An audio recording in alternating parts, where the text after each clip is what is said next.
আজকে কাদের সঙ্গে দেখা হয়েছিল এবং আমরা কোথায় গিয়েছিলাম ফুল ভিডিওটা দেখলে বুঝতে পারবে। তো হ্যালো এভরিওয়ান, আসসালামু আলাইকুম। চলে এসে একটা নিউ ভ্লগ নিয়ে। তো আমরা দীর্ঘ 2 বছর পরে একসঙ্গে দেখা করে সেই কলেজ লাইফের মতো বাস জার্নিটা আবার করলাম, কারণ বাইক কেনার পর থেকে বাসে করে কোথাও তো যাওয়াই হয় না। তো প্ল্যানিং করলাম যে বাসে করে আমরা আবার যাব ঘুরতে। তো আমরা কোথায় যাচ্ছি সেটা তো বলা হলো না। তো আমরা বেরিয়ে পড়েছিলাম হাবড়ার উদ্দেশ্যে, মানে হাবড়াতে গিয়েছিলাম শপিং করতে। তারপর আমরা বাস থেকে নেমে হাঁটতে হাঁটতে চলে যাচ্ছিলাম আমরা যেখানে শপিংটা করব, মানে গ্যালাক্সিতে। হাবড়াতে গ্যালাক্সিতে আমরা যাচ্ছিলাম শপিং করতে, যেখানে ভালো ভালো কালেকশানের জিনিস পাওয়া যায় আমি শুনেছি।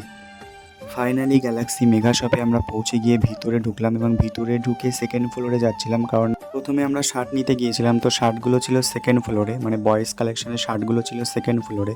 তো ওখানে গিয়ে আমরা শার্ট দেখলাম এবং শার্ট দেখে আমাদের এই দুটো শার্টই পছন্দ হয়েছিল। গ্যালাক্সির শার্ট কালেকশন থেকে ধরে সব কিছুর কালেকশানগুলি খুবই সুন্দর ছিল। তো আমরা আরও দেখে নিচ্ছিলাম যে কোনগুলো নেওয়া যায়, আর আমাদের পছন্দ মতো অনেকগুলো শার্ট আমরা সাইডে বার করে রেখেছিলাম। তারপরে আমরা চলে গিয়েছিলাম থার্ড ফ্লোরে, যেখানে সুন্দর সুন্দর গার্লস কালেকশন ছিল। তো সেখান থেকে নিরু একটা ড্রেস নেওয়ার পরে আমরা সোজা চলে এসেছিলাম নিচে, কারণ পেমেন্টটা নিচে করতে হবে। তো নিচে পেমেন্ট করে বিল নিয়ে আমরা বেরিয়ে পড়েছিলাম বাইরে। তো বাইরে খুবই রোদ ছিল।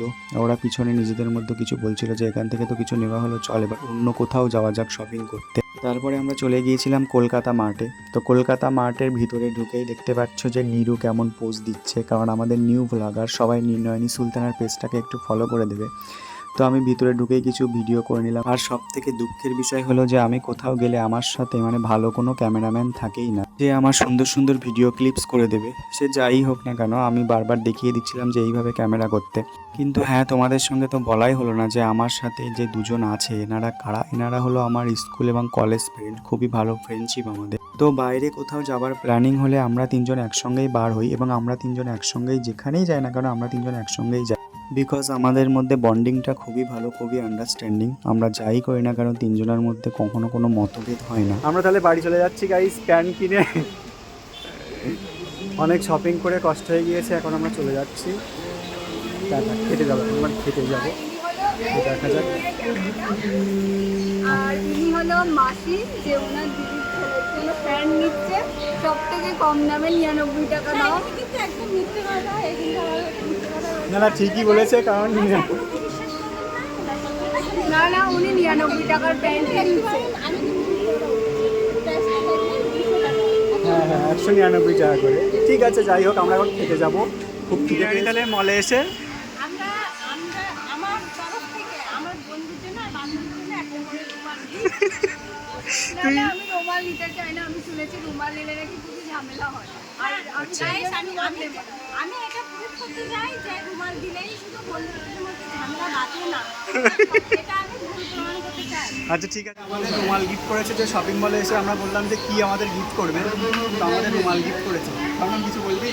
হ্যাঁ, আমি বলতে চাই ও কেন যে রুমাল গিফট করলো, এত ভালো ভালো কালেকশন কেন রুমাল দিল, মানে এত ভালো ভালো কালেকশন থাকা সত্ত্বেও। ওখান থেকে কেনাকাটা করে আমরা বেরিয়ে এসেছিলাম বাজার কলকাতাতে।